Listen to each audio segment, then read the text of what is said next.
அதிமுக ஆட்சியில ஜெயிலுக்குள்ள வந்து நிறைய கைதிகளுக்கு, அதாவது குற்றவாளிகளுக்கு கால் கை உடைஞ்சிருச்சு, இல்ல ஜெயிலே வந்து பாத்ரூம்ல வலிக்கு வந்து இறந்துட்டாங்க அப்படின்ற மாதிரிலாம் வந்துச்சு. ஆனா திமுக ஆட்சியில அப்படி வரல.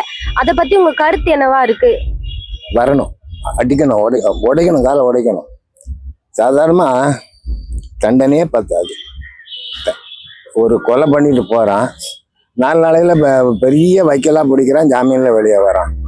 சரிதான், பாதி அந்த மாதிரி தெரியும், போலீஸுங்களுக்கும் தெரியும், நல்லா இவன் தப்பு பண்ணியிருக்கான்னு தெரியும். அவனை வந்து காலகாயை உடைச்சி தான் கூட்டிட்டு போகணும், தப்பே கிடையாது. அதர் கண்ட்ரி வெளிநாட்டில் ஒருத்தன் தப்பு பண்ணான்னா கண்ணடிச்சானா கண்ணை நோண்டு, திருடனானா கையை வெட்டு, தூக்கு தண்டனை கொடு, நேருக்கு நேரு அவனுக்கு தண்டனை கொடுத்தாதான் பயப்படுவானுங்க. இப்போ உள்ள அரசியலுக்கு ஜெயிலில் போட்டு அவனுக்கு ஃபர்ஸ்ட் கிளாஸ் கொடுத்துட்டு படுக்க வச்சு சாப்பாடு டிவியும் போட்டு காமிச்சிட்டு இருக்காங்க. வீக்லி அவனுக்கு அவுட் பாஸ் கொடுத்து வெளியே போங்கிறான். ஒரு கைதை எதுக்கு வெளியே அனுப்புறாங்க? அது மாதிரிலாம் கொடுக்கக்கூடாது. அரபு கண்ட்ரியோ இல்லை அதர் கண்ட்ரி மாதிரி தண்டனை பனிஷ்மெண்ட் கூட அவனுக்கு. உனக்கு பூரா ப்ரூஃப் ஆயிடுச்சு இல்லை, அவனுக்கு பனிஷ்மெண்ட் கொடு, அப்பதான் மற்றவங்க திருந்துவாங்க மேடம்.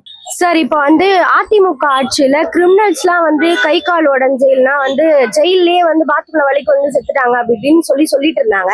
ஆனா திமுக ஆட்சியில அப்படின்னா இல்ல. அதை பத்தி உங்களோட கருத்து என்னவா இருக்கு?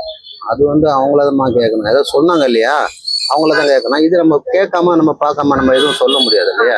அதனால வந்து அந்த ஆட்சியிலயும் இருந்தது, இந்த ஆட்சியில ஏதோ 1 2 ஏதோ ஒண்ணு வழிக்கு வருது, இதெல்லாம் போய் நம்ம பாதுகாப்பு போலீஸ்காரங்களே கொடுக்க முடியாது இல்லையா. அதெல்லாம் எதாச்சமா நடக்குது, அதெல்லாம் இதை வந்து நம்ம பெருசா பேசக்கூடாது.